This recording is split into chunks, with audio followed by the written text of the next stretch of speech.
고린도전서 5장 9절부터 13절까지 함께 읽습니다. 내가 너희에게 쓴 것에 음행하는 자들을 사귀지 말라 하였거니와 이 말은 이 세상에 음행하는 자들이나 탐하는 자들과 토색하는 자들이나 우상 숭배하는 자들을 도무지 사귀지 말라 하는 것이 아니니 만일 그리하려면 세상 밖으로 나가야 할 것이라. 이제 내가 너희에게 쓴 것은 만일 어떤 형제라 일컫는 자가 음행하거나 탐남하거나 우상 숭배를 하거나 후욕하거나 술 취하거나 토색하거든 사귀지도 말고 그런 자와는 함께 먹지도 말라 함이라. 외인들을 판단하는데 내게 무슨 상관이 있으리요마는 교중 사람들이야 너희가 판단치 아니하랴.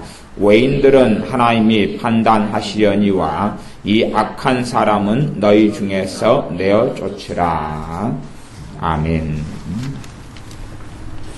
주일날 오전에 악인들에 대한 말씀을 나누었습니다.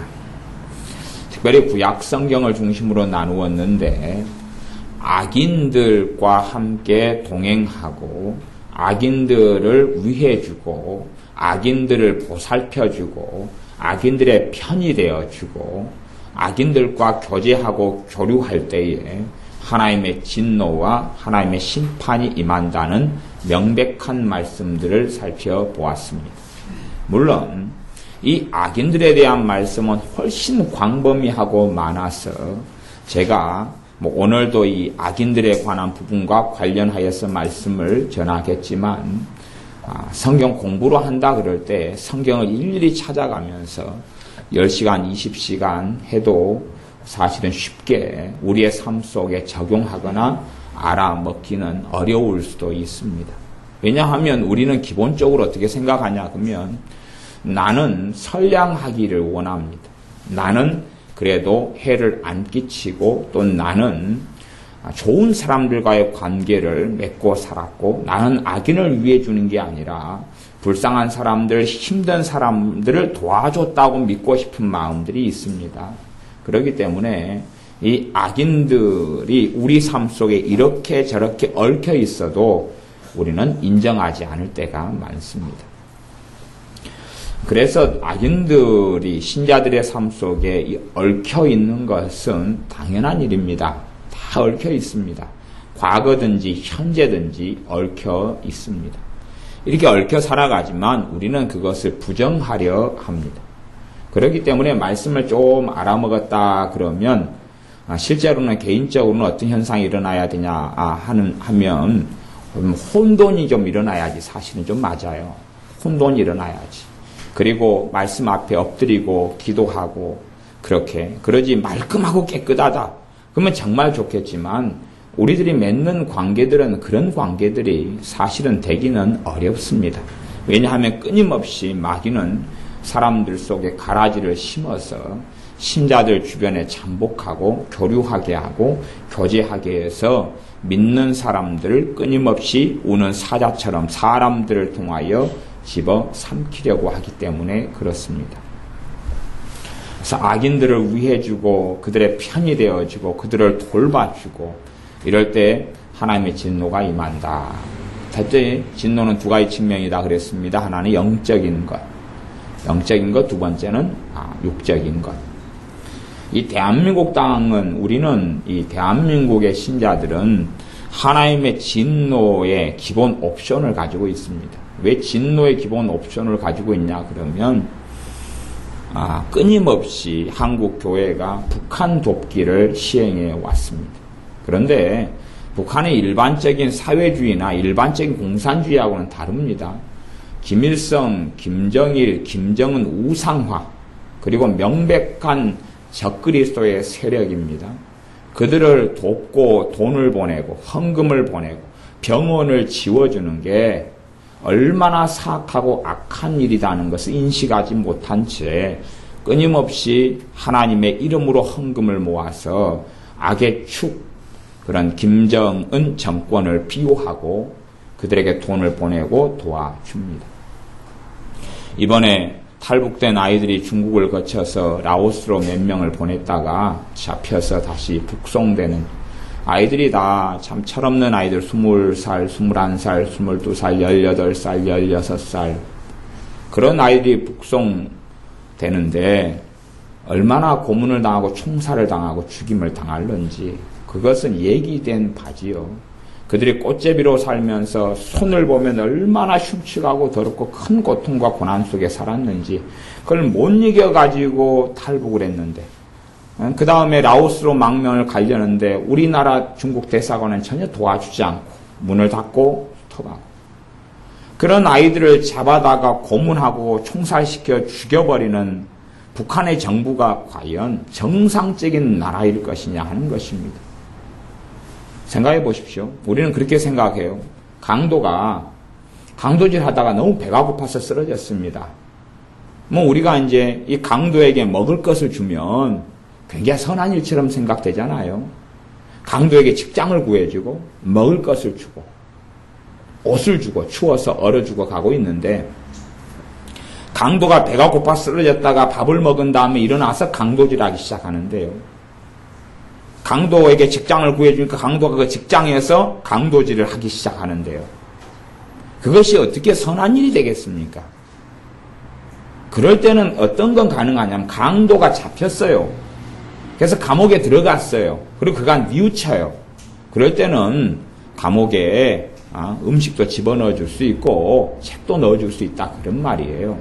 그러나 그런 강도가 뉘우치지 않고 잘못을 회개치 않는데 그 강도가 어렵다 그리고 도와준다는 것은 끔찍한 악에 동참하는 겁니다. 물론 우리는 그렇게 생각하겠죠. 오 목사님, 내 인생에 나는 강도를 한 번도 그런 적이 없어요. 저는 지금 강도 이야기를 하고 있는 게 아니고 악인에 대한 이야기를 하고 있는 것입니다. 악인에 대한 그냥 이해하기 쉽게 강도를 들어서 설명하고 있는 것일 뿐입니다. 실제 우리의 삶에 적용하고 우리의 삶 속에 이걸 가지고 오기까지는 굉장히 어렵습니다. 일단은 이제 고린도전서 5장하고 6장하고 그 다음에 좀 본문을 찾을 게 많은데 시간이 얼마나 될지는 모르겠어요. 디모데전서, 후서, 요한 2서, 요한 3서 이렇게 신약 성경을 중심으로 해서 좀 살펴보면서 최대한 좀 빨리빨리 설명을 좀 하는데 얼마나 알아묻게 될런지는 미지수가 되겠습니다. 일단은 5장에 있는 본문 읽었던 본문을 제가 5장 9절부터 읽어가 보겠습니다. 내가 너희에게 쓴 것에 음행하는 자들을 사귀지 말라 하였거니와 음행하는 자들을 사귀지 말라고 사도 바울이 편지에 썼다 하는 것입니다. 하나님으로부터 그런 말씀이 왔고 그래서 음행하는 자들을 사귀지 말라 그랬습니다. 이 말은 설명을 합니다. 이제 이 말은 이 세상에 음행하는 자들이나 탐하는 자들과 토색하는 자들이나 우상 숭배하는 자들을 도무지 사귀지 말라 하는 것이 아니니 만일 그리하려면 세상 밖으로 나가야 할 것이라. 이 말씀을 잘못 해석할 수 있습니다. 어떻게 잘못 해석하냐 그러면 그러면은 세상 사람들 가운데 이렇게 죄짓고 살아가는 사람들을 사귀어도 되는갑다. 그 말씀 아닙니다. 이거 그 말씀 아니고 도무지라는 단어가 들어갑니다. 도무지. 이해하시죠? 세상 사람들 가운데 이런 사람들 가운데 어떤 사람은 사귀어도 된다 그런 거예요. 예외적으로. 이해하십니까? 도무지 사귀지 말라는 100% no, 절대 안 된다는 이야기가 도무지 사귀지 말라는데 그런 건 아니다. 이게 세상 사람들 가운데 음행하는 자, 탐하는 자, 토색하는 자, 우상 숭배하는 자를 사귈 수는 있는데 극히 일부에 불과하다는 이야기입니다. 그것을 갖다가 세상 사람들 가운데 이런 죄 짓는 사람은 사귀어도 되는구나 그렇게 생각하면 그러면 정말 성경을 자기 마음대로 보고 살아가는 사람입니다. 이건 지금 하나님께서 하나님 말씀을 하시면서 순종을 요구하시는 겁니다. 정말 하나님을 경외하고 섬기면 순종을 요구하는 부분입니다. 제가 이 말씀들을 설명해 가지만 실제의 삶에는 천인천생 만인만색이고 무수히 많은 환경, 일, 처지들이 벌어지고 또 심지어 복잡하고 정말 어려운 일은 내 남편이나 아내나 부모, 형제나 가족이 이 하나님의 말씀에 저촉되는 악인이 된다면 그건 정말로 어려운 문제가 됩니다. 이제 그런 문제까지는 다 제가 설명하고 다룰 수도 없고, 그건 각자가 이제 말씀을 가지고 이 절대적인 진리를 가지고 어떻게 하나님 앞에 엎드려서 그 상황마다 지혜를 얻고 순종해 가느냐에 각기 다른 문제가 되고, 저는 개인적으로 일단은 원론적인 부분은 설명할 수밖에 없다. 하나님 말씀의 본질과 진리는 설명할 수밖에 없기 때문에 그렇고, 도무지 사귀지 말라, 그것은 전혀 한 명도 사귀어서는 안 된다, 그런 이야기를 하는 게 아니라 세상 사람들 가운데 음행하는 자, 탐하는 자, 토색하는 자, 우상 숭배자가 있으면, 열이 있으면 한두 명은 된다, 그런 이야기를 하는 것입니다. 7, 8, 9명은 안 되고, 이게 도무지 사귀지 말라의 뜻입니다. 그리고 제가 지금 이 5장을 지금 설명하지만 5장의 중심은 신자에 대한 중심이고, 그 다음에 고린도 후서 6장에 가면 믿지 않는 자와 멍에를 같이 매지 말라 그래서 불신자하고 사귐을 금지하고 있는 말씀이 고린도 후서 6장에 나옵니다. 그러니까 이제 그 부분을 더 자세히 불신자하고 만남과 사귐을 보게 될 것입니다. 지금 이제 신자에 대한 이야기인데, 지금 5장 9절, 10절, 10절과 9절, 10절을 가지고 면죄부로 사용하는 신자들이 있어서 자기 마음대로 해석하기 때문에 그런 부분은 지금 잘못된 해석이라고 제가 분명히 경고를 하면서 그 다음에 중요한 본문인 11절부터 13절까지를 설명하는 겁니다. 믿는 사람이라고 일컫는 사람 가운데 이런 사람들을 사귀지 말라. 13절에는 이 악한 사람은 너희 중에서 내어 쫓으라. 너희 중에서란 말은 교회에서 그 말이고요. 그 다음에 교회라는 이야기는 우리가 내어 쫓을 수 있는 권한이 있기도 하고 없기도 하니까 대부분 없기 때문에 관계를 단절하는 것을 이야기하는 것입니다. 기본적으로는요.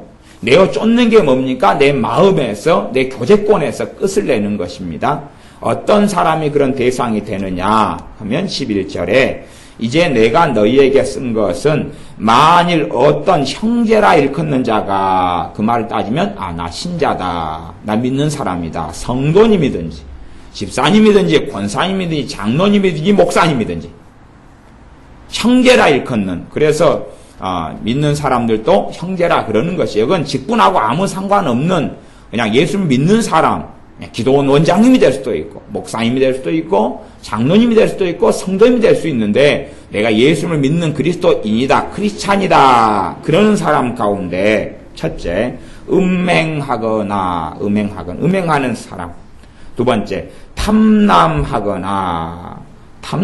사람은 욕심, 탐심을 중심으로 살아가는 사람이고, 세 번째, 우상숭배하거나, 이게 믿는 사람인데 뭐래요? 우상숭배를 해요. 기본적으로 천주교는 안 되는 것입니다. 천주교는 우상숭배가 극심하지요. 그건 될 수 있는 게 아니다 그 말이에요. 천주교가 예수님의 이름으로 나오지만 안 되는 것이에요. 우상숭배, 믿는 사람인데 제사를 지낸다, 안 되는 것입니다. 이런 사람들은 뭐하라 그랬어요? 쫓아내라 그랬지요? 말씀에 쫓아내라 그랬습니다. 물론 그 가운데 어떤 사람이 이제 예수님 믿었는데 아직 제사를 좀 정리하지 못하고 시간이 좀 필요한 경우들은 있어요. 그런 경우들을 이야기하기보다는 더 원론적인 이야기를 합니다. 충분히 내가 대항하고 싸우고 정리할 수 있는데 안 한다 그런 말이에요. 싸우는 것도 포기하고 단지 하나님께 때 되면 알아서 좀 도와달라 그러고 자기는 끌려가는 삶을 산다고 할지라도 하나님께서는 악한 사람이라고 그러는 것입니다. 13절에 보면 그죠? 외인들은 하나님이 판단하시, 외인들은 지금 안 믿는 불신자에 대한 이야기고요. 그런데 신자라고 하는 사람, 형제라고 하는 사람 가운데 이들을 악한 사람이라고 하나님 판정합니다. 악인이 나와요. 악인을 뭐하라 그랬어요? 너희 중에서 내어 쫓아내라 그랬습니다. 악인들 너희 중에서 내어 쫓아내라 그랬습니다. 그래서 음행하거나 탐남하거나 우상 숭배를 하거나 그다음 후욕하거나, 후욕은 뭐냐 그러면 중상모략을 하는 걸 이야기합니다. 항상 다른 사람을 헐뜯고 욕하고 하는 걸 이야기합니다. 항상 다른 사람을 비난하고 비판하고 공격하고 이것을 후욕한다 그럽니다. 그렇게 살아가. 우리는 다 누구에게 성질이 나면 그를 비판할 수도 있고 판단할 수 있어요. 근데 그것은 항상 하는 일이 되지는 않아요. 한 다음에 또 회개하고 돌이키고. 그런데 삶의 특징이, 그러니까 이런 사람은 지금 양심이 작용을 제대로 하지 않아요. 무슨 말이냐 그러면 정상적인 사람이 예를 들어서 신자가 음행할 수가 있어요. 그죠? 음행할 수 있어요. 근데 그런 사람을 내어 쫓으라고 이야기하는 게 아니라 음행하지만 정상적인 양심을 가진 사람은 이것을 회개하려고 하고 끊으려고 하고 정리하려고 하고 그런다 그런 말이에요. 그런데 이 약한 쫓아내야 될 음행하는 사람은 어떤 사람이 떳떳하게 자기 양심에 아무런 저촉이 되지 않고 당당하게 그래도 괜찮다고 살아가는 사람들 이야기하는 거죠. 그런 음행하는 사람들의 예가 5장 1절 2절 이렇게 나와 있어요. 5장 1절 2절에 너희 중에 심지어 음행이 있다 함을 들으니 이런 음행은 이방인 중에라도 없는 것이라 누가 그 아비의 아내를 취하였다 하는도다. 그러니까 아버지가 돌아가신지 몰라도 아버지의 의붓엄마가 되는데 의붓엄마를 자기가 같이 결혼해가지고 살아버리는 거예요. 데리고 살아버리는 거예요. 이제 이런 음행을 이야기하는 거죠. 이런 극악하고 악한 종류의 음행. 또 신자들 가운데 음행의 가장 하나님의 가증히 여기는 음행이 뭐예요? 동성애. 가장 하나님이 가증히 여기는 음행은 동성애입니다. 예를 들어 신자가 MBC 같은 방송국의 방송을 보거나 그런 뉴스나 기사를 중심으로 어떤 걸 생각하고 판단한다면 그 사람은 악한 사람이 되고 맙니다. 왜냐하면 MBC 방송에 하는 것들을 들다 보면 특징이 크게 두 가지가 있어요. 하나는요, 반기독교적입니다. 끊임없이 기독교를 공격하고 회방하고 이간질합니다. 그 뒤에는 마귀가 있다는 것이고 두 번째는 동성애를 끊임없이 찬동하고 찬성하며 부추깁니다. 소돔과 고무라성에 또 하나님의 진노가 내리는 것은 음행인데 그 중에 가장 무서운 음행은 동성애입니다. 근데 그 동성애를 끊임없이 법안을 발의하고 통과시키려고 그러고 민주당이 그러다가 이번에 김한길부터 그런 사람이 취소를 지금 시켰죠. 민노당 계속 추진하고 있고. 근데 이 하나님과 정면 대적하고 반기를 드는 것이. 반기를 들어가지고 끊임없이 동성애를 부추기고 지금 MBC가 그러고 있는데 반기독교적인 거다고 그 다음에 동성애를 끊임없이 합법화시키려고 하는 거예요. 그래서 우리 어린아이 10살짜리 애들이 동성애를 해도 그것 가지고 절대 말 걸으면 안 된다. 그러니까 동성애 같은 것을 인정하는 법안이 성소수자부터 시작해서 차별금지법이라는 굉장히 아름다운 포장을 하지만 그게 통과되면 하나님 목회자인 제가 하나님 말씀에 따라서 동성애는 죄입니다라고 이야기하면 감옥에 잡혀 들어가는 거예요. 이제 하나님 말씀을 이야기할 수 없는.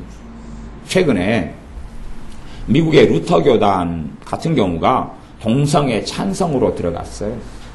그러면 그들은 뭐예요? 음행하는 자거든요.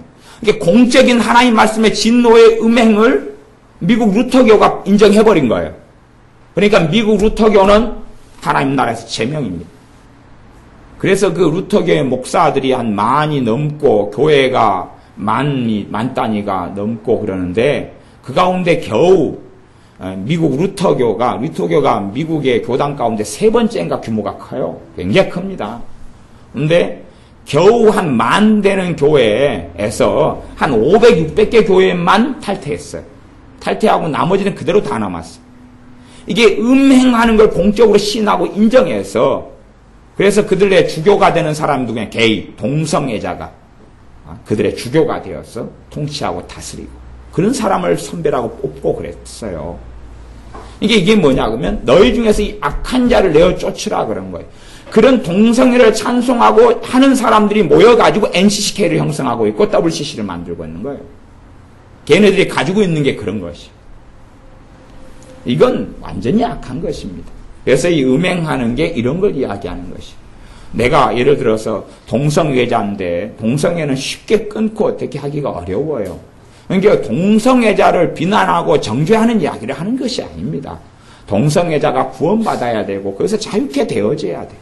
보살핌을 받아야 돼요. 그러지 동성애자를 저주하자는 이야기가 아닌 것이에요. 동성애자 한 명이 방치되고 놔두고 동성애가 죄인 줄 모르고 관용하고 퍼져나가면 거기에 태어나는 자녀들 연결된 사람들에게 동성애가 계속 올라가서 하나가 곧 열이 되고 백이 되고 천이 되는 것이 비참한 지경 속에 들어가고 마는 것이에요. 동성애자를 내어 쫓으라 이런 이야기가 아니에요. 동성애자 가운데 두 종류가 있겠죠. 한 종류 내가 믿는 사람인데 동성애자인데 목사가 돼가지고 설교하고 동성애를 지지하는 사람들 내어 쫓으라는 것이고, 한 사람은 이걸 끊고 싶고 돌이키고 싶고 하나님 뜻대로 살고 싶은데 지금 그렇게 되지 않는 상황 가운데 탄식하고 통탄하는 사람의 동성애자가 있어요. 이런 사람은 기도하고 돕고 세우고 섬기는 거죠. 사역을 하거나 상담을 하거나 하면 무수히 많은 이런 음행 저런 음행 이런 음란 비디오 이런 포르노 이런 것 저런 것에 걸려있는 사람들 많이 만납니다. 그런 사람을 내어 쫓으라는 이야기가 아니에요. 그런 일을 하면서도 양심에 화인 맞아가지고 괜찮다, 상관없다, 나는 하나님 앞에 문제가 안 된다 하는 음행하는 자를 이야기하는 것이, 우상숭배를 할 수밖에 없는 어떤 상황도 있는 것 같아요. 이제 며느리가 막 포악한 시어머니, 시아버지, 남편 밑에 들어가서 거기에서 그 안에 두려움이 많은데 억눌려 가지고 이런 제사에 참여하고 이런 일도 간혹 벌어지지요. 그런 사람을 내어 쫓으라 그런 이야기가 아닌 것이, 떳떳하게 믿는 사람으로 제사 지내고 떳떳하게 점집에 가서 점치고 떳떳하게 그런 사술과 주술을 참여하고 그런 우상 숭배자들, 그런 자들이 믿는 자다 그러면 너희 중에서 내어 쫓으라 그런 이야기인 것이. 그러니까 모든 우상 숭배자를 이야기하는 것도 아니고, 그러죠? 우상 숭배도 사실은 그냥 우리가 드러나는 어떤 조상 숭배라든지 아니면 불상이라 뭐 이런 거에 숭배하는 우상 숭배가 있고, 더 깊이 들어가면 주님보다 사랑하는 모든 게 우상 숭배인데, 심지어 탐심은 우상 숭배니라 그랬는데 그들을 다 우리 가운데 내어 쫓을 수는 없는 거죠. 믿음의 성장이 여정 가운데 놓여 있는 경우들이 많아요. 그런 이야기를 본문에서 하는 건 아닙니다. 그래서 그런 부분은 좀 더 깊이 다루어야 되지만 제가 다 설명하고 넘어가기 좀 어려운 면이 있습니다. 어쨌든 간에 이제 술 취하는 것도 예수를 믿으면서 술 취한 사람들이 있어요. 근데 그 중에 대다수는 끊고 싶어 해요. 끊고 싶어 해요. 그런 사람을 이야기하는 게 아닙니다. 내가 술을 마시고 흥청망청하면서 다른 사람들까지 술 마시는데 끌고 들어가요. 그런 믿는 자를 이야기하는 것입니다. 제가 어느 교회에서는 청년회 회장이 청년회 모임이 우리 여수에 있는 교회 청년회를 이야기하는 거예요. 몇 청년회를 이야기하는 거예요. 토요일 날 모여가지고 성경 공부를 하고 예배를 드린 다음에 끝나고 맥주집으로 다 가요. 갖고 맥주하고 치킨하고 시켜놓고 술 마시고 놀아요. 그래서 이제 제가 전에 그랬어요. 왜 이런 악한 일을 하느냐. 그리고 이제 그 담당 목사님이 부목사님이셔서 부목사님한테 이야기를 했어요. 이건 정말 악한 일이다. 제가 그 교회를 다니고 있었기 때문에. 이건 정말 악한 일이다. 그러니까 이건 청년 문화이기 때문에 관여하지 말라는 거더라. 관여하지 말라. 이건 괜찮다, 이건. 이들이 그렇게 돼가지고 더 많은 사람이 뭐 믿게 될 수 어쩌고저쩌고 궤변을 늘어놓아요. 그런 거예요. 그런 청년의 그런 교회 그런 것들을 종종 봅니다. 근데 그런 사람들이 누구든지 주의 종이든지, 물론 이제 제가 권한도 없고 상관도 없기 때문에 내어 쫓으라가 아니고 제가 그냥 떠나는 것이고 그런 것에 불과하지만 관계 단절을 이야기하는 것이, 정상적인 주의 종이다면 이런 사람을 정리하는, 부목사든지 청년의 회장이든지 다 정리하는 것이, 그냥 내가 맥주에 매어가지고 사는데 이걸 끊고 싶어서 하는 경우에 해당되는 게 아닙니다. 그런 경우는 지금 점점점 믿음의 진보해 나가려고 애를 쓰는 경우고, 그거 말고 자기의 악한 독종을 전염시키는 거예요. 계속 전염시켜요. 그런 경우를 이야기하는 거죠. 자기의 탐심과 탐욕을 전염시켜요. 교회 내에 탐심과 탐욕을 부추겨요. 막 주식 투자를 부추겨요. 막 이런 탐심과 탐욕을 부추겨요. 이러면서 양심이 문제가 됐다는 걸 알지는 못하는 것이, 이런 악한 자들을 내어 쫓으라 하는 이야기하는 것입니다. 토색하거든. 토색은 뭐예요? 약탈. 토색은 다양한 모습으로 나타납니다. 첫 번째는 세금 포탈입니다. 요즘에 일상적으로 한국은 법치국가이기 때문에 가장 일반적인 악한 일은 세금 포탈입니다. 세금보다. 세금을 도둑질하는 것이. 세금을 도둑질하는 것이. 한국교회는 원체 이 종북주의자들이 반기독교적이기 때문에 교회를 굉장히 많이 공격해요.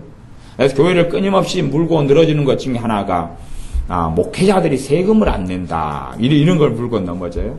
이게 참 재밌는 발상인 거예요. 끊임없이 목회자들은 세금을 안 낸다. 그거 물고 넘어져요. 그런데 참 재밌죠. 그래서 이제 우리 지연이가 저한테 물어보더라고요. 목사님은 세금 안 내세요? 물어보더라고요. 자기 친구들이나 막 그런 이야기 계속 많이 하니까 고등학교에서는 세금 안 내세요. 그래서 내가 슈퍼에 가서 과자를 사 먹으면 과자값 안에 세금이 10%가 포함되어 있다.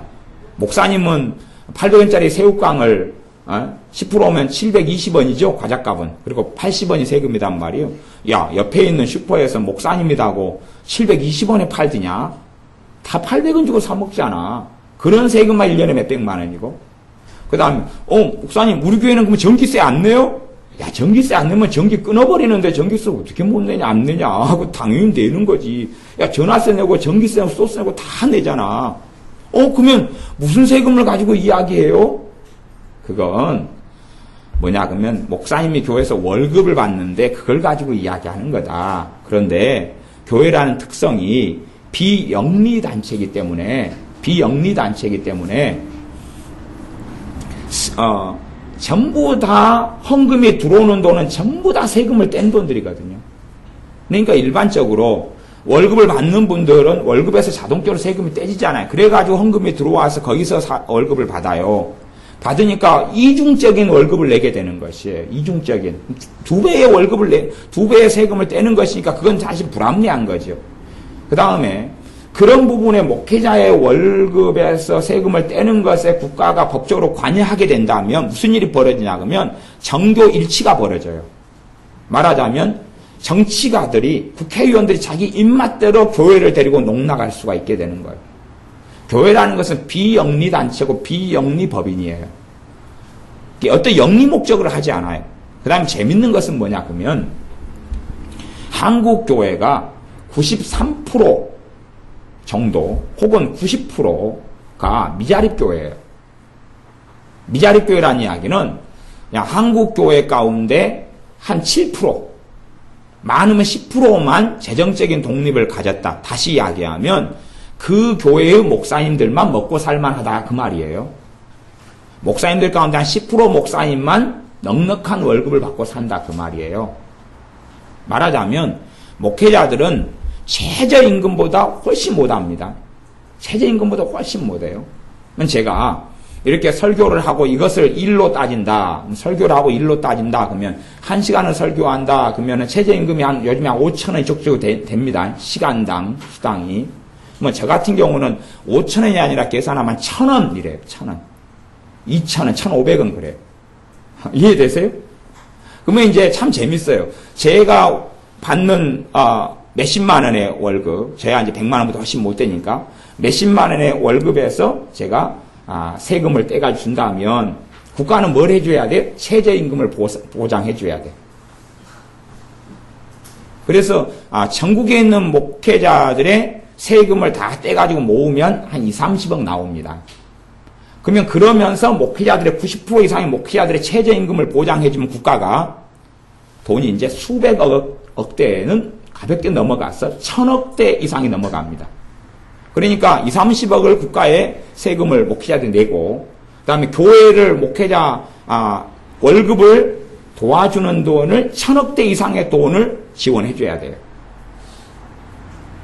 그래서 그런 상황 때문에 그런 걸 아는 목회자들은 우리 세금 내자 그럽니다. 물론 돈 월급을 많이 받는 큰 교회 목사님들은 이제 안 하자 어떻게 그러겠지만 일반적으로 90% 이상의 교회 목사님들은 그 상황을 알면 내자 그러지만 국가가 지금도 경기가 어렵고 힘들고 세금이 없고 그러는데 2, 30억이라도 끄집어 내려 그러는 거예요. 그러니까 아마 종북주의 세력이나 MBC나 한겨레나 반기독교 세력은 아마 목회자들의 월급에서 세금을 떼면 수천억은 나온다고 거짓말을 하는 거죠. 다 계산하면 20억에 30억. 그 다음에 최저임금을 보장하기 위해서. 그러면 이제 최저임금을, 그럼 이제 이게 뭘로 들어가냐, 그러면 정교 일치로 들어가 버리면, 봐보세요. 목회자 최저임금을 보장해야 된다. 그러면 국가에서 돈을 주려고 그래요? 안 주려고 그래요? 안 주려고 그러지, 자기들은요. 수천억 원을 들여가지고 보장 안 하려고 하잖아요. 그러면 이제 최저임금을 줄 수 없는 교회를 무너뜨리는 거죠. 정교 일치가 되면 그게 문 닫으면 되잖아요. 그죠? 아니, 목회자 일자리 없애버리면 되잖아요. 그러면 국가에서 관여해서 없애버리면 간단한 문제잖아요. 그러면 한국교회 90% 이상을 문 닫게 할 수 있어요. 왜? 최저임금을 보장하지 못하는 교회가 존립할 필요가 어디 있느냐? 그렇게 되는 것입니다. 그래서 이건 목회자의 세금의 그 얼마 아주 안 되는 푼돈, 그런 부분을 세금을 내야 하느냐 말아야 되느냐는 아주 심각한 사실은 문제가 되기도 합니다. 그런데 아무것도 아닌 일을 반기독교 세력들은 끊임없이 모함하고 공격하고 이간질하고 거짓말을 만들어 중상모략을 합니다. 교회를 무너뜨리려 그러고 하나님의 나라를 무너뜨리려 그럽니다. 그러한 것. 그래서 그러한 중상모략과 거짓말을 굉장히 많이 하는 그런 것이 한국에는 많이 있습니다. 그런 언론이나 그런 데서 정보를 얻어가지고 생활을 한다 그러면 사실은 그 사람은 악한 자의 자리에 참여하고 들어가는 것이 됩니다. 그래서 악은 너희가 무슨 모양이라도 버리라, 그렇게 말씀하신 겁니다. 토색하거든. 토색은 약탈이죠. 세금 포탈하고 그리고 빼앗아 내는 거죠. 그렇게 악한 사람들은 그렇습니다. 그러니까 어떤 면에서는 그런 것도 그러죠. 우리나라 대한민국의 어떤 내가 무슨 이익을 얻으면 세금을 내야 돼요. 세금을 내야 되는데 외국계 회사나 은행이 들어오잖아요. 그러면은 거기는 우리나라 정부의 법의 지배를 조금 말고는 받지 않습니다. 그럼 외국계 회사에 돈을 집어넣으면 세금을 뗄 필요 있어요, 없어요? 없어요. 이게 포탈이 돼버려요, 포탈이. 그래서 세금을 포탈한 통로가 외국계 회사가 돼버려요. 그렇기 때문에 이것은 여기서 말한 토색에 들어갑니다. 토색하도록 정보를 주고 외국계 회사에다가 돈을 투자하게 만들고 거기에서 이문이 남고 시간이 되면 그것을 세금을 안 내도 된다, 그렇게 가요. 왜? 외국계 회사는 한국법의 지배를 조금 말고는 받질 않아요. 우리 오히려 외국계 회사를 끊임없이 유치하려고 애를 쓰죠. 금융이라든지 뭐 이런 여러 가지 증권이라든지 여러 가지 것들에 있어서 보험사부터 시작해서 많은 걸 그래요. 이게 이런 토색하는데 적극적으로 참여해주는 것도 문제고, 거기에 관여하는 것도 문제고, 또한 그런 자들과 함께 사귀는 것. 그래서 믿는 자라고 할 때 사귀지도 말고 그런 자와는 함께 먹지도 말라. 정말 하나님의 말씀이요, 굉장히 엄합니다. 굉장히 엄격합니다. 사귀지도 말고 함께 먹지도 말라. 일단은 여기서는 이제 누구예요? 신자지요? 그죠? 신자예요. 신자가 이런 삶의 특징을 가지고 있다. 그러면 신자가 음행한 사람이다. 물론 음행죄는 누구든지 지을 수 있는데 여름이 되니까 정말로 감사하신 분들은 우리 이제 이봉래 원장님 같은 전사님 같은 굉장히 감사한 분들이에요. 왜냐하면 여름이 돼도 아무 누구도 시험 들게 하시질 않아요. 연세가 70이 다 돼 가시지, 몸무게가 80g이 나가시지, 여름에 나시를 입고 간들 어떤 남자가 시험에 들겠어요? 오히려 아이고 무서운 여자분들이 계시구나, 조심해야 되겠다 그러겠죠. 그런데 S라인이 나오고 얼굴이 이쁘고 막 그런 분들이 여름에 되면은 얼마나 그 마음으로, 눈으로 음행하고 마음으로 음행하도록 조장하겠어요. 그러니까 그런 음행의 죄는 남자든지 여자든지 얼마나 지을 수 있는데 그런 사람에 대한 이야기를 하는 게 아니고, 정말 음행하는 사람 속에, 음란이 안에 있는 사람 속에서 이걸 죄로서 정리하고 가려는 사람과 그렇지 않는 사람의 차이가 있는데요. 양심의 문제가 안 되는 사람은 신자라고 하는데 자기 가까운 사람 말고 멀찍이 만나거나 그러면 끊임없이 입에서 무슨 이야기를 해요? 음란한 이야기를 해요. 끊임없이 음란한 이야기를 해요. 그러면 이 사람이 뭐예요? 음행하는 자예요.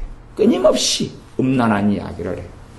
그 다음에 끊임없이 토색하는 이야기를 해요. 남의 것을 빼앗고 어떻게 하면 돈을 더 벌고 어떻게 하면 이문을 더 붙여가지고 과도한 돈을 벌어내고 이런 사업 이야기. 그 다음에 다른 사람의 후욕, 다른 사람의 욕, 비난, 정죄 이야기를 입에서, 이렇게 입의 말을 확인해요. 주님께서 마태복음에서 입에서 나오는 말이 열매다 그랬습니다. 그 열매를 보고 확인하라 그랬어요. 열매는, 행함의 열매는 누가 쫓아갑니까? 스토커도 아니고. 뭘 들으면 된다고요? 말. 자, 그것은 몇 번 설교를 최근에도 했기 때문에 여러분들이 성경을 확인해 보시면 안다. 그 말입니다. 입의 말을 확인하면 그 뱃속에 있는 것이 입으로 나온다 그러셨어요. 주님께서. 마음에 쌓은 악으로 악을 낸다 그랬어요. 그러니까 말은 어떨 때 잠깐은 숨길 수 있지만 전반적으로는 숨기지 못합니다. 말을 들으면 그 속에 음행이 있으면 음행의 말들을 끊임없이 하고, 그 속에 탐남이 있으면 탐남의 말들을 끊임없이 하고, 그 속에 우상숭배가 가득하면 우상숭배에 대한 말을 끊임없이 하고, 그 사람이 술 취하면 나이트클럽 이야기, 노는 이야기, 술 마시는 이야기, 개모임 이야기, 그런 이야기를 끊임없이 하고, 네, 그렇게 하게 됩니다. 이런 사람과 사귀지도 말고, 그리고 그런 자와 함께 먹지도 말라. 사실은 이 말씀은 지금 신자와 불신자를 토탈해가지고 하는 말씀입니다. 일단 그건 첫째는 전제로 깔고 계셔야 됩니다. 신자와 불신자를 토탈 전제하는데, 신자에게는 엄격하게 더 적용된다. 소위 말하자면 목사든지 전도사든지 권사든지 장로든지 집사든지 성도님이라 할지라도 믿는 자라고 그러면 훨씬 엄격하게 적용된다. 제가 주일 오전에는 그런 자와 함께 있는 것이 하나님의 진노가 임하고 하나님의 심판이 임한다고 분명히 성경을 찾아서 말씀드렸습니다. 그러니까 그런 것은 전제로 구약에 다 깔려있기 때문에 신약에는 그런 이야기까지는 안 나갑니다. 이미 알고 있는 이야기를 전제로 하기 때문에 그렇다. 왜? 계속 반복할 필요는 없으니까요. 반복도 너무너무 많이 했습니다. 시편, 잠언 같은 데 보면 악인에 대한 하나님의 심판과 진노가 가득했습니다. 그래서 악인에 대한 저주시도 있어요. 성령의 감동과 역사를 따라 선지자로서, 다윗이나 선지자로서 시편 기자가 저주를 선포합니다. 우리 주님께서도 그러셨죠. 화 있을진저 바리새인들과 서기관들이요. 바리새인들과 서기관들과 주님이 칭찬을 나눈 게 아니에요. 어떨 때 그들이 질문하시면 대답해 주거나 어떤 요구에는 주님이 다 거절합니다. 그리고 화 있을진저 그러고, 헤롯 왕에 대해서 헤롯 왕금이 주님을 찾습니다. 그러니까 너희는 저 여호와한테 가서 일러라. 지금은 낮이니 내가 낮에 일을 해야 되겠다. 라고 말씀합니다. 그러니까 명백하게 그들을 책망하고 주님께서는 그들을 꾸짖습니다. 좋은 말씀은 하지 않으시죠. 그들과 친교를 맺고 살아가는 게 아니에요. 주님께서 헤롯 임금과 친교를 맺고 살아가는 것도 아니고, 주님께서 대제사장과 친교를 맺고 살아가는 것도 아니고, 주님께서 정말 악한 바리새인들과 친교를 맺고 살아가는 게 아니란 사실입니다. 그런 걸 잘 기억하시고 확인하셔야 됩니다. 그래서 그런 자들과는 함께 먹지도 말고 마시도 말아라. 그래서 외인들을 판단하는데 내게 무슨 상관이 있으리요마는 교중 사람들이야. 믿는다고 하는 교회 사람들, 교중 사람들이라 그럽니다. 단지 지금 우리의 했던 교회만을 이야기하는 게 아니고요. 이건 온 우주적인 교회를 이야기하는 것입니다. 내가 직장에 가면 다른 교회 교인이 있고, 또 어디 가면, 이웃에 가면, 누구 거래처 가면 다른 교회 교인이 있어요. 믿는 자라고 하는 사람들을 이야기하는 것입니다. 지금은 원체 교회가 많이 퍼져 있기 때문에 우리 교회 식구들 가운데 이런 사람은 정리하고 다른 교회 식구들 가운데 괜찮아, 그게 아니라 모든 믿는 자라고 하는 사람들을 포괄해서 하는 이야기입니다. 그래서 기본적으로 지금 믿는 자에 대해서, 믿는 자라고 하는 사람들에 대해서 얼마나 엄격한 것을 하나님 요구하시느냐 하는 것이 있고, 그전에는 불신자 가운데도 도무지 사귀지 말라는 아니다. 그러니까 일부는 된다 그 말이에요. 일부는 된다. 하지만 전반적으로는 안 되는 것이, 그렇게 성경을 정확히 아셔야 됩니다. 그리고 그에 대해서 이제 고린도후서 6장 말씀을 보겠습니다. 고린도후서 6장 14절부터 18절까지입니다. 고린도후서 6장 14절부터 18절까지 제가 읽겠습니다. 너희는 믿지 않는 자와 멍에를 같이 하지 말라. 이제 믿지 않는 자에 대한 이야기입니다. 믿지 않는 자와 멍에를 같이 하지 말라. 이 믿지 않는 자에는 크게 두 가지 의미를 담고 있다 이렇게 볼 수가 있어요. 첫째는 명백한 불신자. 그다음 두 번째는 뭐냐 그러면 여기서 믿지 않는 자는 내가 예수를 믿는다 안 믿는다 말하기보다는 어떤 걸로 좀 더 포괄적으로 해석하는 게 좋냐 그러면 하나님을 경외하지 않는 자 그렇게 생각하시면 좋겠어요. 왜냐하면 종교인 있잖아요. 종교인. 예수를 믿는다 그러지만 예수님께 너무 빠지지 말아라. 너무 그렇게 열심히 기도하지 말아라. 적당히 믿어라 이런 사람들 있잖아요. 그렇지요? 이런 사람들을 믿는 자라고 성경은 인정하지 않습니다. 그렇기 때문에 그런 사람들까지, 그래서 교회 밖에 있는 믿지 않는 자와 교회 안에 있는 믿지 않는 자의 두 종류가 있습니다. 하지만 교회에 있다 그래도 주님의 눈에서는 교회 밖에 있는 것이니까 믿지 않는 자는 하나님을 경외하지 않는 자 이렇게 보시면 좀 더 맞습니다. 하나님께 순종하지 않는 자, 하나님의 말씀에 순종하지 않는 자 그렇게 보시는 게 이해하기가 옳으실 겁니다. 그래서 그런 두 종류가 있다. 교회 안과 밖에 믿지 않는 자가 있다. 그들과 멍에를 같이 하지 말라. 멍에라는 것은 두 마리 소가 밭을 갈 때에 서로 등에 얹어가지고 한 방향으로 소가 밭을 가도록 하는 때 사용하는 게 멍에입니다. 말 두 마리가 마차를 끌게 할 때 말 두 마리를 연결해가지고 서부용화 같은 데 보시면 이렇게 연결해가지고 팔두마차, 사두마차, 이두마차 이렇게 끌고 가는 것이 이게 멍에라는 것입니다.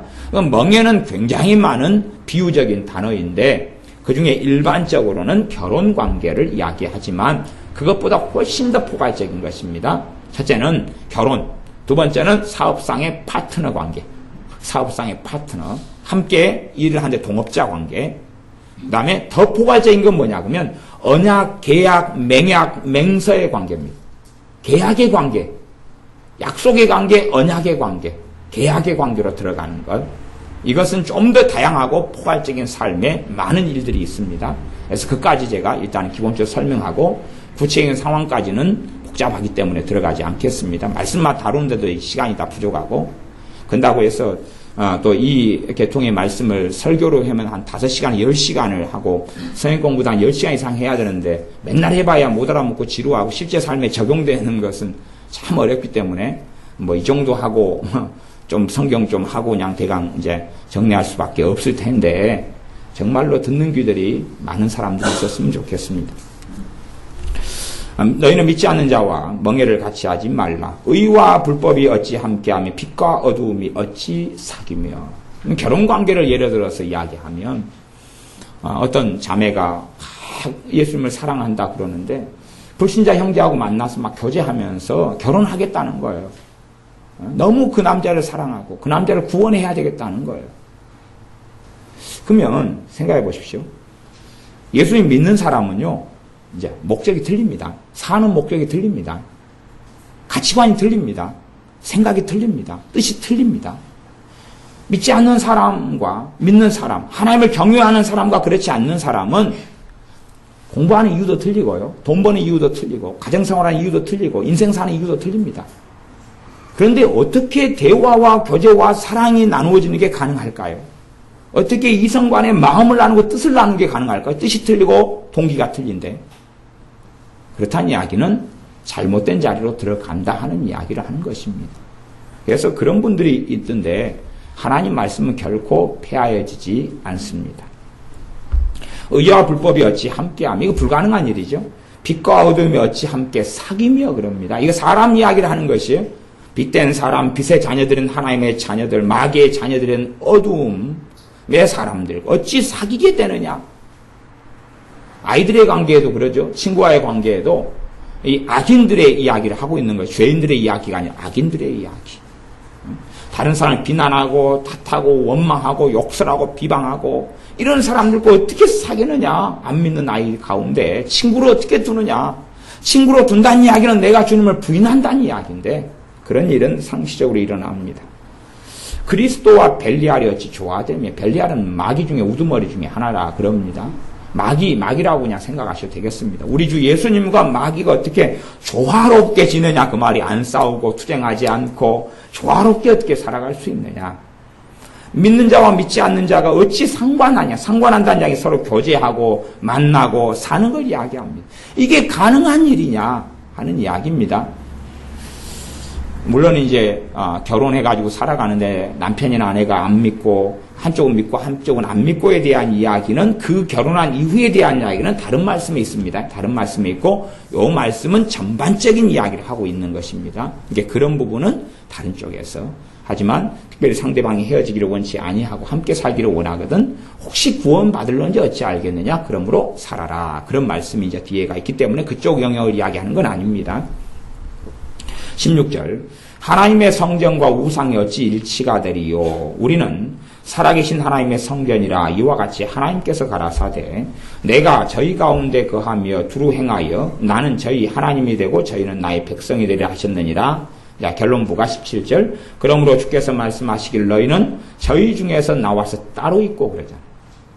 그 사람 중에서 나와서 따로 있고 그래. 따로 있고. 이게 불신자의 관계 속에 벌어진 일입니다. 너희가 정말로 하나님의 사람이다 하면 저희 중에서 나와서 따로 살아라는 것이. 물론 신체적으로 따로 사는 것을 넘어선 좀 더 깊은 이야기가 있습니다. 말하자면 깊은 교제를 하고 사는 것은 안 맞다는 이야기죠. 마음을 나누고 뜻을 나누고 인생을 나누고 삶의 동반자가 되어서 살아갈 수는 없다는 이야기입니다. 목적이 틀리고 사는 이유가 틀리고 죽는 이유가 틀리고 걷는 이유가 틀리고 성공의 이유가 틀리고 자는 이유가 틀리고 먹는 이유가 틀리기 때문에 그렇습니다. 삶의 가치관이 틀리고 동기가 틀리기 때문에 그렇습니다. 너희는 저희 중에서 나와서 따로 있고 부정한 것을 만지지 말라. 부정한 것을 만지는 것은 과거에 구약시대처럼 부정한 것 이야기가 어마어마하게 나왔습니다. 그런데 본질적으로 부정한 것이 뭐가 되냐면 사람이 됩니다. 본질적으로 사람이 부정한 것이 됩니다. 사람이 죄가 가득해서 이 악함이 가득해서 교류를 하게 되면 사람의 말과 대화를 통하여 악한 것이 영향을 계속하여 미치게 됩니다. 그래서 부정한 것을 만지지 말라. 내가 너희를 영접하여 너희에게 아버지가 되고 너희는 내게 자녀가 되리라. 우리가 부정한 것을 만지고 그들 가운데 함께 거하고 교제하고 먹고 마시고 계모임을 하고 즐기고 놀면 내가 너희를 영접하여는 해당사항이 없습니다. 그건 해당사항이 없는 이야기입니다. 요거 전제는 뭐냐 그러면 너희가 그들에게서 나와서 따로 있고 부정한 것을 만지지 말라. 그 상태에서 되어지는 것입니다. 삶 가운데 악인들은 많이 얽히고 꼬이지만 그 악인들은 이 한국 대한민국이라는 법치국가에 살면서는 인두꺼비를 많이 쓰게 됩니다. 그냥 약탈경제 법치국가가 아니고 자기 마음대로 힘센 사람이 장땡이다면 정체를 쉽게 드러낼 텐데 법의 울타리, 경찰력이 있고 치안력이 있는 곳에서는 악인들은 정체를 쉽게 숨기고 감출 수가 있습니다. 그렇기 때문에 말들을 듣고 확인해야 한다는 것입니다. 그러한 기본적인 말씀이 아까 나누었던 고린도전서 5장의 말씀, 신자에게만 해당되는 게 아니라 불신자에게 해당되는 이야기입니다. 음행, 탐남, 우상숭배, 후욕, 약탈 이런 것입니다. 그 다음에 이제 성경 디모데전서 1장을 보겠습니다. 디모데전서 1장입니다. 디모데전서 1장 19절 20절입니다. 디모데전서 1장 19절 20절을 제가 읽어보겠습니다. 믿음과 착한 양심을 가지라. 어떤 이들이 이 양심을 버렸고 그 믿음에 관하여는 파선하였느니라. 그 가운데 후메네오와 알렉산더가 있으니 내가 사탄에게 내어준 것은 저희로 징계를 받아 회방하지 말게 하려 함이니라. 후메네오하고 알렉산드라는 사람이 있었는데 이들이 아마 일반적으로 교인 이상 가는 주의 좋은 계열이지 않는가 싶습니다. 또 후메네오하고 알렉산더 이야기를 하나님은 성경에 기록하게 하십니다. 성경에 기록하게 하셔서 후대 내내 전하게 하십니다. 후메네오하고 알렉산더. 이 사람들이 첫째는 뭘 버렸다 그럽니까? 양심을 버렸다. 이제 잘 사람을 이제 분별하는 방법이 나옵니다. 악인들. 우리가 악인들과 교류하고 밥을 먹고 차를 마시면 하나님의 진노가 임하게 됩니다. 악인들을 돌봐주면 그렇게 됩니다. 그런데 말하자면 우리 이 집사님의 미장원을 하시는데 악인이 와서 머리를 잘라달라고 하면 그건 자르는 건 아무 해당사항이 없는 거예요. 아무 죄도 아니고 아무것도 아니에요. 악인이 와서 머리 잘라 악인지 아닌지 알 수가 없는 거예요. 아무 해당사항이 없어요. 거기 커피를 타주는 것도 아무 문제 안 돼요. 여기서 그런 말씀에 대한 걸 이야기하고 있는 게 아니에요. 그 다음에 제가 예를 들어 슈퍼마켓을 하고 있는데 누가 와서 아이스크림을 사가는데 그 사람이 악인지 성인지 어찌 알아요? 그건 아무 해당사항이 없다 그런 이야기예요. 그런 것이 도무지 악인들하고 사귀지 말라 그런 이야기가 아니다 그런 말입니다.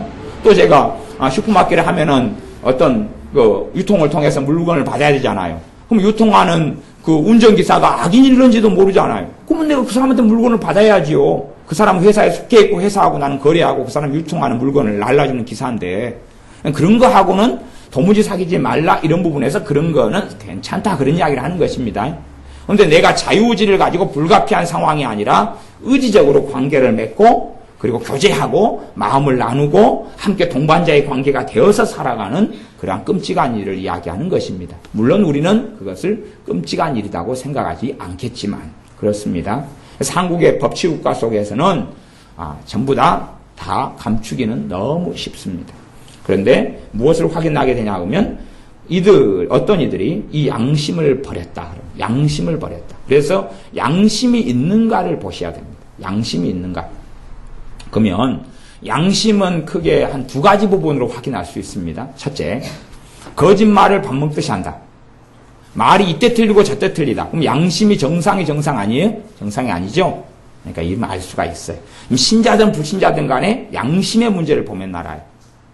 그 다음에 정상적인 사람은요, 최대한 내가 아는 사람을 피해를 안 주려고 이렇습니다. 양심이 그런 거예요. 그런데 저도 그런 사람들 많이 보는데 고의로 안다는 관계를 이용해가지고 등을 칩니다. 아니까 사기를 치는 거예요. 아는 걸 이용해가지고 우리 박교원 사님 집에도 에어컨을 드렸는데 에어컨이 이제 몇 년 안 됐는데 문제가 생겼어요. 그래가지고 아는 사람한테 드렸단 말이 싸게 준다고 해서 아는 사람한테 에어컨을 드렸는데 에어컨이 작동이 안 되니까 여름이 이제 되어 가니까 서비스를 불러가지고 봤는데 서비스 기사가 긋는 거예요. 에어컨 중고로 들이셨나요? 아니 새 걸로 드렸는데요. 근데 왜 이래요? 뭐가요? 예, 에어컨이 10평짜리인데 실내기가 10평이고 실외기가 8평입니다. 에어컨의 실외기가 굉장히 비싸거든요. 실외기가 아주 비싸요. 돈이 많이 들어가는 거예요. 제가 우리 교회 에어컨 실외기를 좀 바꾸려고 했더니 좀 녹이 쓸고 그랬더니 이거 평수가 막 40, 50평 되는 거잖아요. 그래서 바꾸려고 그랬더니 이렇게 팬이 크잖아요. 그랬더니 에어컨 업자가 그러더라고요. 이거 바꾸려면은 가볍게 그냥 중고로 사도 150만 원, 200만 원 들어갑니다. 이거 멀쩡한 게 그냥 쓰십시오. 그러더라고요. 이게 어마어마하게 에어컨 가격의 중심이 팬 가격입니다. 그러더라고요. 그래서 제가 그걸 알았어요. 근데 아는 사람이 이제 싸게 준다 그래가지고 실내기를 10평짜리를 하고 실외기를 8평짜리를 써요. 그러면 1, 2년은 잘 돌아갈 수 있어요. 그러나 과부하가 자꾸 걸리고 문제가 생기겠죠? 왜? 용량 감당이 안 되는 거예요, 팬이. 그러니까 반년이나 1년이나 2년 지나면 문제가 생겨요. 그때는 자기는 책임 안 지는 거예요. 설마 알겠어. 이게 아는 사람을 통해서 그렇다. 이것이 뭐가 없어요? 양심이 없다 그 말이에요. 실수는 할 수 있어요. 그러면 내가 이거 잘못했고 실수했는데 잘못 물건이 갔습니다. 그러면 바꿔드려야지요. 막 그러지만 양심이 파손된 사람 이런 상황을 가지고 연락하면 닦아버린다 그 말이에요. 난 몰라. 뭐 실수로 됐는데 지금은 그냥 알아서 쓰시오. 막 그런 거 있잖아요. 그렇게 된다 그런 말이에요. 그렇게 이 양심이 파손한 사람은 자기 아는 사람, 친척, 형제, 가족을 이용해가지고 그들의 것을 약탈하고 취해요. 제가 약장사하는 사람이 있었는데 약장사하는 사람이 약이 보약이라 그러는데 원가가 예를 들어서 한 5만 원 하는데 약을 한 45만 원을 팔아요. 45만 원. 누구들한테 팔아요? 그걸 자기가 알아요. 그래가지고 팔면 그 회사를 어떤 권사님, 우리 여수 약입니다. 믿는 분들이 그 회사를 해요. 보약 회사를 해요. 그래가지고 이 약을 예를 들어 한 40만 원에 팔잖아요. 그러면 그 중에서 남는 돈의 50대 50을 가져요. 그러니까 내가 그 약을 팔잖아요. 그러면 50대 50을. 그래가지고 그 개척교 중심으로 그걸 많이 막 포진해가지고 막 들어갔어요. 그러니까 이제 집사님도, 권사님도, 장로님도 약을 하나 팔면 얼마가 남아요? 한 20만 원이 남는단 말이에요. 약을 하나 팔면 원가 조금밖에 안 되니까. 그러면 약을 5개만 보약 5개만 팔면 100만 원이 남잖아요. 그래가지고 누구한테 팔기 시작해요? 교인들한테. 그럼 목적은 목사님, 교인들한테 팔면 이걸로 헌금이 많이 나오고 목사님도 뭐 교회 쓰기에 넉넉하실 거예요. 교인들 뭐 몇십 명 되니까 다 그래도 좀 살 수 있는 이거 보약 너무너무 좋아요. 우리가 막 광고를 많이 해놓고 그 다음에 이걸 하면 하나를 팔면 20만 원씩 목사님 그렇게 하시고 아니면 집사님 그렇게 하시고 교회 막 구역을 이용해가지고 셀을 이용해서 그렇게 막 하세요. 그렇게 몇 년 전에 한참 그랬어요. 이게 뭐냐 그러면 5만 원짜리 원가 들어가 40만 원에 판다는 건 뭐가 없는 거예요? 양심이 없는 거죠? 거기에 이제 그럴듯한 명분들을 갖다 들이대요. 그 다음에 이제 전에 그쪽에서 저한테는 아니었는데 어떤 목사님한테 자기 사업이 잘 되게 하려고 중보기도 해달라고. 자기 사업이 잘 되게 해달라고 중보기도 해달라고. 그런 요청이 들어왔다 그래요. 그래서 참 대단한 양심을 가졌구나. 양심이 뭐예요? 파선된 거예요. 양심이 파선. 그는 누구예요? 후메네오와 알렉산더가 있다. 양심이 파선하는 거예요. 그러니까 이 악인들은 뭐예요? 양심이 없는 거예요. 양심이 없다는 이야기는 말을 금방 이렇게 바꾸고 저렇게 바꾸어요. 우리가 두려움 때문에 내가 이 말 해놓고 그냥 뭐 너무 두렵기 때문에 말을 나 이렇게 했다 바꿀 수는 있어요. 우리 연약함 때문에. 근데 그것은 일반적인 특징이 아니라 어쩌다가 일어난 일일 수 있죠. 그죠? 그런데 양심이 파손된 사람들은 말을 완전히 바꿔요. 그리고 거짓말을 해요. 자기가 말을 해놓고도 안 했다 그런 적이 없다 그러고 그리고 큰 소리를 치고 오히려 더 성기를 내고 화를 내고 그리고 살아갑니다. 근데 그런 사람들과 교류와 교제를 갖고 살아가면 하나님의 진노가 임하는데 두 가지 부분이다 그랬습니다. 하나 영적인 부분. 기도의 문이 어느 이상 막 뚫리지 않고 은혜 속에 들어가지 않고 믿음이 성장하지 않고 이게 하나님의 진노는 그건 이제 제가 구약 성경을 통해 찾아드렸고 훨씬 더 많이 있다 그랬고 제가 잠언만 최소 75구절을 제가 찾아가지고 교회에다가 주일날 드렸습니다. 시편에는 더 상상할 수 없이 더 많고 악인들에 대한 명백한 하나님의 진노와 심판은 끊임없이 선포되어 있는 바입니다. 그 특징 중에 하나가 뭐예요? 양심이 버렸다. 선한 양심을 버렸어요. 양심이 더러워요. 양심이 기능을 제대로 하지 않아요. 말이 틀리고 거짓말 수시로 밥 먹듯이 하고 그리고 아는 사람부터 무너뜨려요. 아는 사람을 무너뜨려요. 그러니까 어쩔 수 없어서가 아니라 돈을 여기서 달라고 해가지고 도망가요. 관계를 이용해가지고. 심지어는 자기 형제들을 무너뜨리는 사람들도 많아요. 형제들을 무너뜨려요. 그러니까 내가 그냥 불가피하게 어떻게 돼가지고 했으면 그 사람은 그것 때문에 아파요. 양심을 가진 사람이 힘들어하고 힘겨워해요. 그러나 양심이 파선한 사람들은 안 그래요. 그러니까 악인이 아닌 사람은 내가 누구에게 피해를 주면 못 견뎌해요. 이게 양심 때문에 고통스러워요.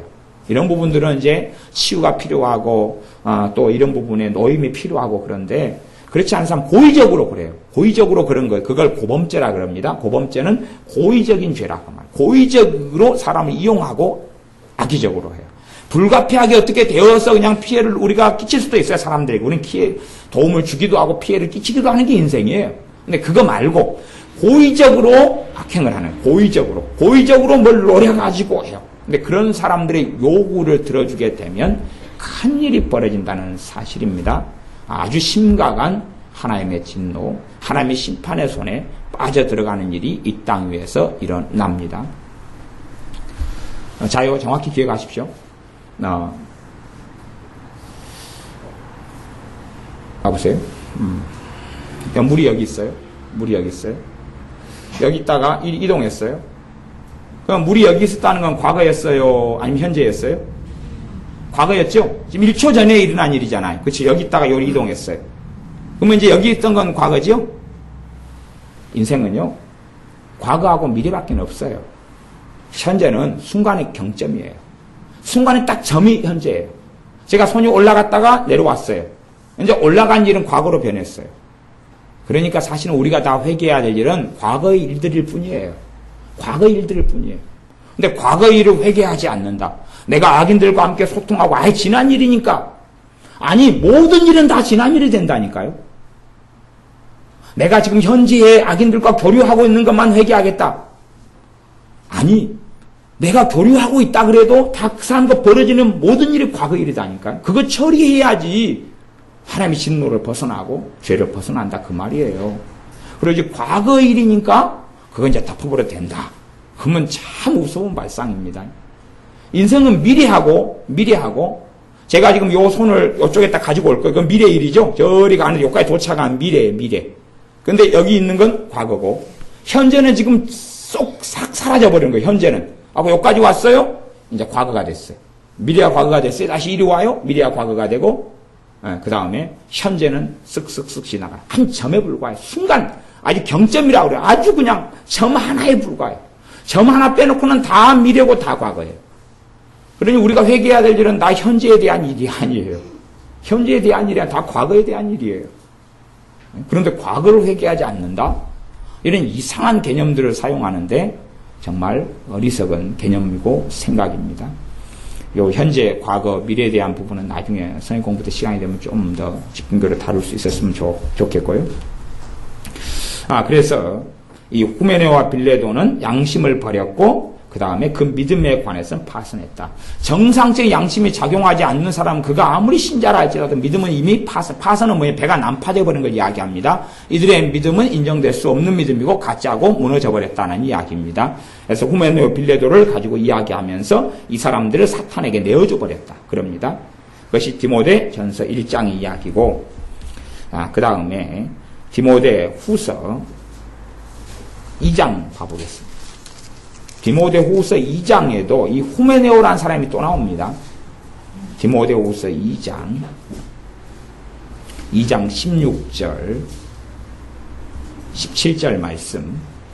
디모데 후서 2장 16, 17절 제가 읽습니다. 망령되고 헛된 말을 버리라. 저희는 경건치 아니함에 점점 나아가나니. 이 악한 사람들의 특징이 뭐예요?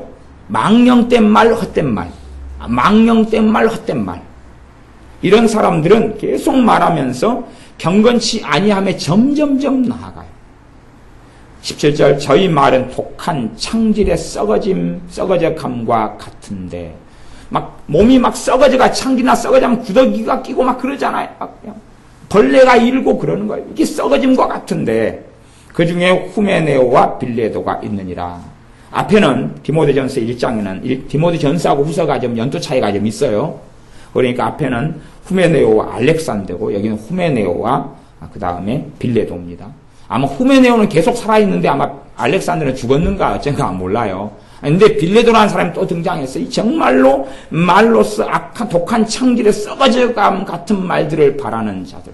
그렇기 때문에 하나님께서 이들에 대해 엄중하게 경고를 하시는 거예요. 그지 약한 사람 이야기를 왜 꺼냅니까? 사랑은 덮어줘야지요. 악한 자의 문제를 덮어주라고 하나님 말씀하지 않습니다. 그래서 그랬대어또다. 그래서 후메네와 빌레도가 있다. 다시 디모데 후서 4장 구리장색 알렉산더 이야기가 나옵니다. 4장 14절 15절 디모데 후서 4장 14, 15절 구리장색 알렉산더가 내게 해를 많이 보였으며 주께서 그 행한 대로 저에게 갚으시리니 너도 저를 주의하라. 저가 우리 말을 심히 대적하였느니라. 구리장색 알렉산더라는 사람이 내게 해를 많이 끼쳤다. 주께서 그 행한 대로 저에게 갚으시리라 그래요. 그러니까 우리가 당한 것에 대해서 용서는 우리의 용서 문제고 하나님의 용서는 아닙니다. 그래서 주께서 갚으시리라고 선포하고 있는 거예요. 사도가 누구보다 사랑이 많고 주님의 십자가의 은혜를 아는 사도가 주께서 갚으시리라고 선포하고 있어요. 하나님은 항상 갚으신다고 말씀하고 있습니다. 그 머리에 숯불을 쌓아놓고 너희가 먹이고 또한 물을 줌으로 그 머리에 숯불을 쌓아놓고 하나님이 갚으시리라 그랬습니다. 하나님이 갚는데 그와 동조해서 함께 자리에 있으면 하나님의 진노가 임할 때 같이 받아버려요. 참 악인과 함께 한다는 끔찍하고 무서운 일입니다. 15절 너도 저를 주의하라. 너는 저를 용서하고 사랑하라 그러는 게 아닙니다. 이 악한 자는 주의를 해야지. 사기꾼을 주의를 하고 마귀의 사자를 주의를 해야 되는 것이. 귀신도요. 어떤 사람은 그래도 좀 안전하냐 그러면 귀신에게 사로잡힌 사람은 안전해요. 사로잡혔으면 뭐 정신이 나고 넋이 나갔을 거 아니에요. 그치요? 그 사람만 좀 피해가면 돼요. 그다음에 마귀에게 눌린 사람이 있어요. 그것하고 악한 자는 마귀에게 눌리는 거와 다른 양상이 나타나는데 마귀의 뜻과 그 사람의 뜻이 같아요. 그러니까 마귀의 동반자, 동행자, 그걸 적그리스도라 그러는 거예요. 물론 요한계시록에 적그리스도 등장하지만 이 땅에는 적그리스도가 이미 있었고 나왔고 많이 있는데 공산주의의 세력과 이슬람의 세력과 심지어는 또 유대인들의 많은 숫자가 적그리스도로 생각합니다. 지금 현재. 그런데 이 많은 이 악한 자는요, 가치관이 마귀하고 같아요. 생각이 마귀하고 같아요. 동기가 마귀하고 같아요. 그러니까 마귀하고 함께 동행하니까 이 사람들은 마귀에 사로잡히지 않아요. 멀쩡해요. 누굽니까? 주님을 죽였던 바리새인들, 대제사장들, 헤롯이 멀쩡하단 말이 멀쩡해요. 마귀하고 생각과 뜻이 일치되고 같기 때문에 그래요. 그러니까 그런 사람들은 마귀가 어디 있어? 그런다 그런 말이에요. 간혹가다 가위 누르고 어쩌지만 몰라. 그리고 마귀가 많은 지혜를 주어요. 그래서 마귀의 사자 노릇을 단단히 시키는 거죠.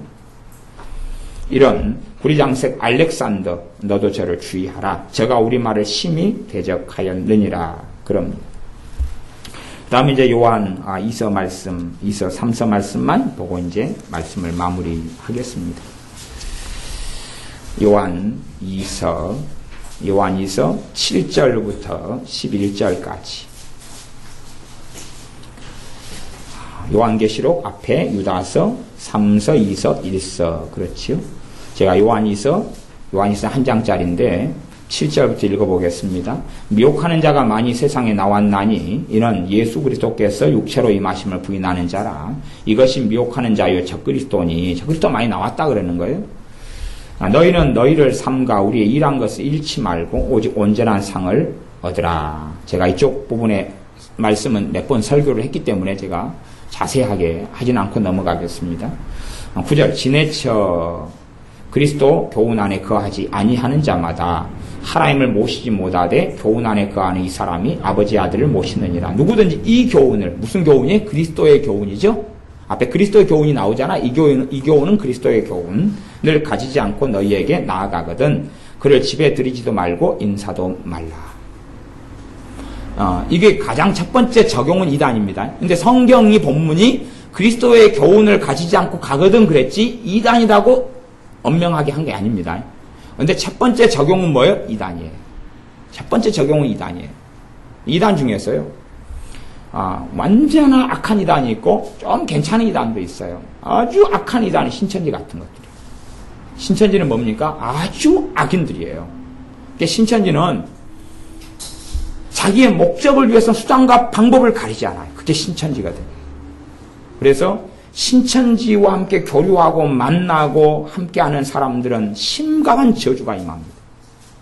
그래서 우리가 악인이 5명 있다 그러면 그냥 우리가 좀 물질적으로 이야기하면 내 전대에 구멍이 5개 뚫렸다 그 말이에요. 악인이 5명 있다 그러면 전대 구멍이 5개 뚫렸어. 길이 다 막혀요. 악인들이 많이 있는 것만큼 좋은 사람들 연결이 막히는 것입니다. 그러니까 어떤 분들은 아는 사람이 많을수록 좋다 그러지만은 진짜 끔찍한 일이 됩니다. 관계를 정리하지 않고 또한 안 만나는 정리된 관계를 하여도 죄는 그대로 죄로 남기 때문에 철저한 회개가 필요합니다. 이 교훈을 가지지 않고 너희에게 나오거든 그를 집에 들이지도 말고 인사도 말라. 그러면 밥 먹는 것, 차 마시면 11절 그에게 인사하는 자는 그 악한 일에 참여하는 자입니다. 인사하면 그 악한 일에 참여했다 그러죠. 악한 일에 참여했으면 악에 대한 대가를 치러요 안 치러요? 치르죠. 이건 이단 이야기를 하는 것이 아닙니다. 전반적으로 미혹하는 자인데 그 더 나아가면 적용에 또 두 번째 적용되면 악인에 대한 이야기를 하고 있는 것입니다. 악인에 대한 이야기를 하고 있는 것이에요. 미혹하는 자인데 미혹이 당한 사람이 이단으로 가죠. 이단 중에서도 정말 흉악한 이단, 그냥 안식교 같은 이단은 이단 중에서 그냥 양반 이단이고 여호와 증인 같은 친구들은 모르겠어요. 얼마나 악한지. 종종 할머니들 보는데 할머니들 해봐야 힘도 없고 그러는데. 근데 신천지는 어마어마하게 악한 악종들입니다. 그들하고 가까이 지내면 그들이 노략질을 해버립니다. 우리를 사냥해버리고 말아요. 물론 함께 지내기 위해서 그들은 내 친구인 척, 나를 돕는 척 합니다만은 그들과 함께 지내서 내가 도움을 10개를 받았다고 가정해도 영적으로 하나님 앞에서는 진노가 임해 있는 상태가 됩니다. 내가 해악을 안 당해도. 생각해 보세요. 여호사밧이 하나님을 미워하는 아합왕과 연혼하고 통혼하고 함께 했어요. 아합이 여호사밧에게 피해 준 게 있어요? 없어요? 없어요. 그러나 하나님의 진노가 여호사밧에게 임하였습니다. 그런 것이에요. 그러니까 그 사람이 내게 피해를 안 줄지 몰라도 마귀 역사와 하나님의 진노가 그 사람에게 임하는 것이에요. 그것이 끔찍한 일입니다. 그래서 사람들은 이런 요한 2서의 말씀을 보더라도 자기 편의로 성경을 봐요. 편의를 보니까 우리는 항상 어떠기를 좋아하냐 그러면 나는 여기 포함 안 돼. 그리고 성경을 보기를 좋아해요. 나는 해당 안 돼. 그렇기 때문에 말씀을 보면서 눈이 대부분 가려져 버립니다. 그렇게까지는 어떻게 못하겠어요. 천인천색 만인만색이고 사람이 자기 상황이 다 틀리기 때문에 나는 해당이 안 돼. 그리고 자주 그러더라고요. 그까지는 어떻게 설득을 어떻게 못 시켜요. 참 그게 난점이에요. 오히려 심각한 악인들과의 얽매임에 들어가 있는 경우는 오히려 그것이 정리하려면 혼란이 일어나고 혼동이 일어나고, 왜 그 속에 오래 살았을 테니까 복잡해지고 무슨 말인지 모르겠고 얼떨떨해지고 그렇게 되거든요. 근데 그렇게 하다가 그냥 에이구 몰라 그냥 사는 대로 살지, 그리고 내 사는 자리에 하나님 축복해 주시고 은혜 달라고 하면 되지, 그렇게 가더라고요. 근데 끔찍한 일입니다. 끔찍한 일. 악인들이 정리되지 않으면 내 삶 속에 끔찍한 일이 됩니다. 그래서 이 사람들로 인하여 미혹하는 자로 인하여서 너희가 이러한 상을 이룰 수가 있다는 것이 8절의 말씀이고, 그 다음 지내쳐 그리스도의 교훈 안에 거하지 아니하는 자, 그리스도의 교훈, 주님의 말씀 안에 거하지 아니하는 자, 주님의 말씀에 따라 말씀 안에 거하지 않는다는 이야기는 말씀이 마음에 없고, 그 다음 말씀대로 살지 않고 하나님을 경외하고 살지 않고 하는 사람들이 이야기합니다. 그 다음에 그들이 가지고 있는 게 말씀에 대한 교훈이 아니에요. 이게 WCC나 NCCK 같은 경우에 그들의 뱃속에 가지고 있는 게 뭐냐 그러면 종교다원주의, 그 다음 종북주의, 그 다음 동성애, 그런 걸 끊임없이 비교하거든요. 그리고 아프리카라든지 중동에 약탈하거나 방귀를 드는 이런 테러 집단에게 돈을 끊임없이 헌금을 보내는 일을 WCC가 하고 있어요. 그렇게 하는데 그러면서 자기는 평화 공존이라고 그러는 거예요.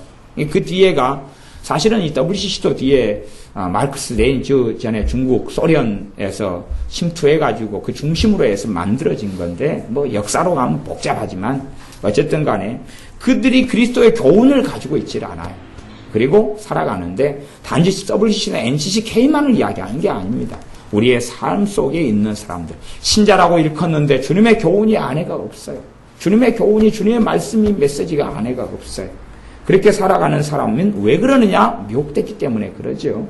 이런 사람들에게 나아가거든 그를 집에 들이지도 말고 인사도 말라. 그에게 인사하는 자는 그 악한 일에 참여하는 자임이니라.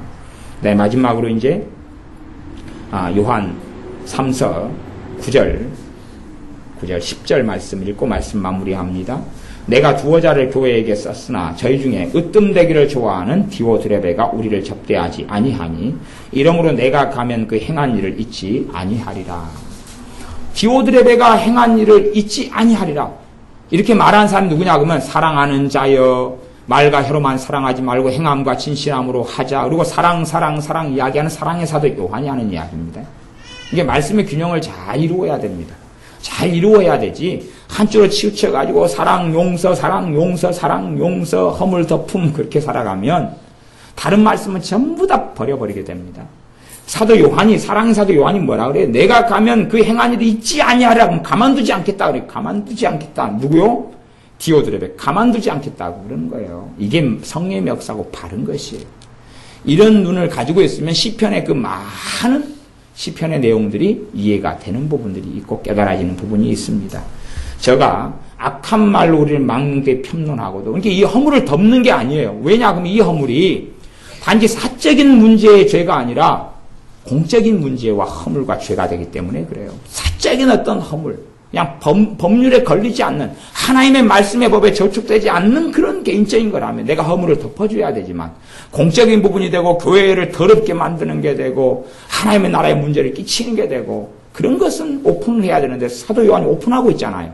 지금 디오드레베가 했던 일을 오픈하고 있잖아요. 오픈해가지고 저가 악한 말로 우리를 망령되이 편론하고도 유의 부족하여 형제들을 접대치도 아니하고 접대하고자 하는 자를 금하여 교회에서 내어 쫓는도다. 이 악한 일을 하는 것을 오픈해버리잖아요. 이들이 지금 이런 짓거리 하고 있다.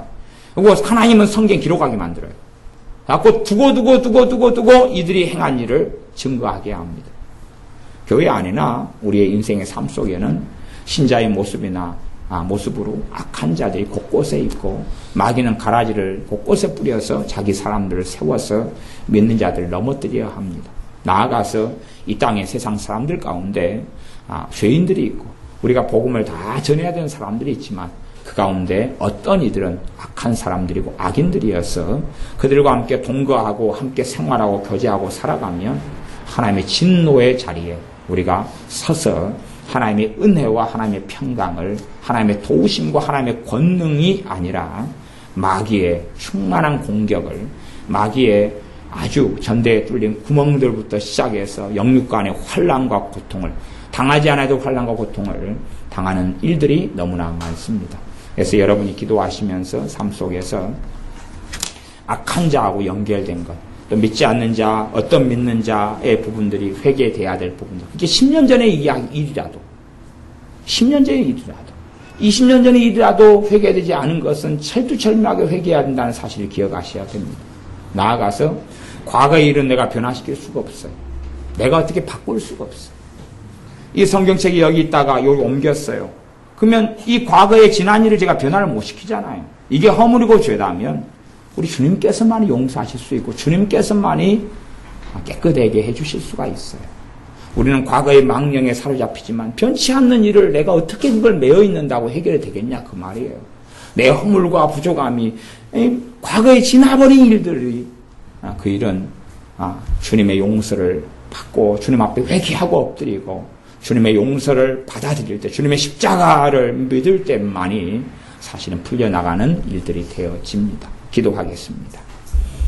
아버지 하나님, 믿는 자 믿지 않는 자 가운데 악한 자와 우리가 교류하고 살아가는 것에 대하여 하나님께서 말씀하시는 것들을 함께 살펴보았습니다. 우리에게 지혜를 주셔서 우리의 삶 가운데 엮어졌던 악인들을 통하여서 우리가 잃어버렸던 무수히 많은 것들, 악인들이 우리의 삶을 이끌어가게 하고 우리를 조종하게 하고 우리를 지배하게 하면서 빼앗겨버렸던 무수히 많은 것들을 주님 앞에 철저하게 회개함으로 다시금 새롭게 찾아올 수 있도록, 또한 악인들과 교제를 통해 우리가 현재 잃고 있는 것들이 또한 전대에 뚫린 구멍들이 메워지게 하시고 주님과의 관계에서 무너져버린 것들이 수축되게 하여 주시옵소서. 예수님의 이름으로 기도하옵나이다. 아멘.